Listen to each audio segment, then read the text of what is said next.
So now we are pulling all the pieces of the body together, smoothing them out, and adding in some anatomical details. And basically, before I start to add the details, I like to run it through a manifold test and make sure that everything joined good and there's no holes in the boat, so to speak. But generally, they've been okay. I haven't had much trouble. And here we go. We're starting on the hands now. First thing I like to do is round everything out because I start with boxes basically. So I'm putting in the pad of the thumb, rounding out the palm, adding in a bit of a thumbnail.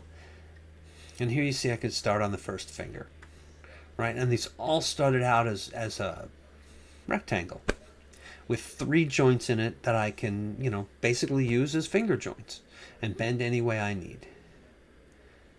And here you see me putting in basically the detail. I put in a little bit of knuckle, a little bit of the pads underneath the fingers, just rounding everything out, getting rid of all of that boxy look. And I will do each individual finger, and then I will join them one at a time to the hand and sort of smooth things out. And I jump all over the place a lot. I've mentioned this before. When I see something that needs to be fixed, I like to take care of it when I see it, because I can be a bit forgetful. Okay. And here you go. You can see I'm just touching things up, making things look bright.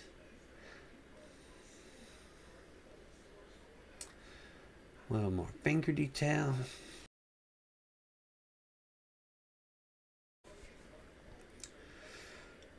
There you go. Well, it went really quick, so you probably couldn't see it, but I do each finger individually. Now I'm starting on the other hand. Just round things out. Just make it look more like a hand. Maybe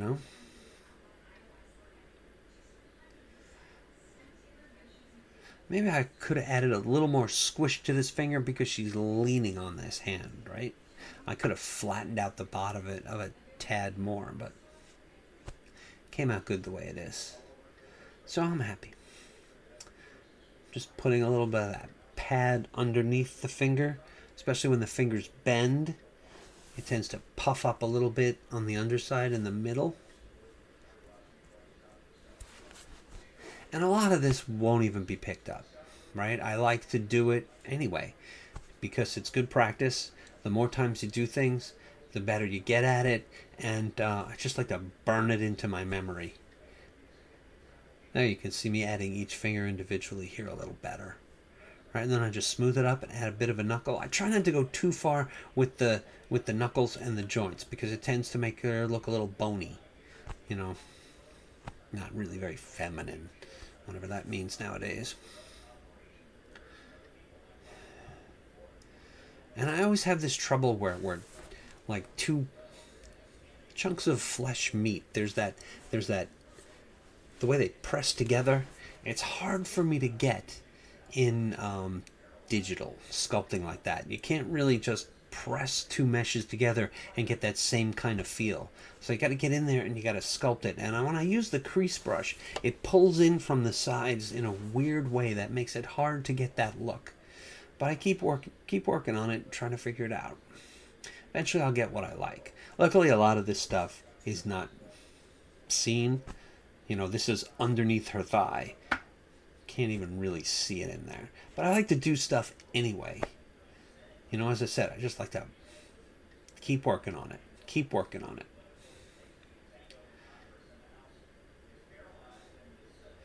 Okay, now adding a little detail to the rib cage.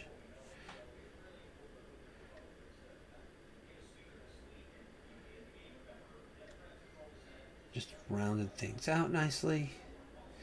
I add a little bit of muscle to when I do female forms to the arms and stuff, but not a whole lot, honestly. Usually I'll do a little bit of the shoulder. I might give a suggestion of a bicep here and there,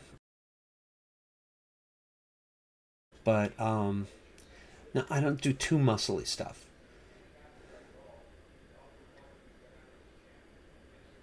See, there's the hint of the bicep. And she was definitely, she's holding her hand up, so you would see a little bit of a bicep there. I try not to go too crazy with the shoulders because then they get too wide. You don't want that in a female figure. Here we go, we're starting on the ears. Now, most of these ears wound up not even being seen. But I like to do them anyway. And I always need reference for ears. I have not had this burned into my brain yet. I suppose if I keep doing it, eventually I will. Maybe I should do like a ear practice video. Just do 100 ears. That's a lot of ears.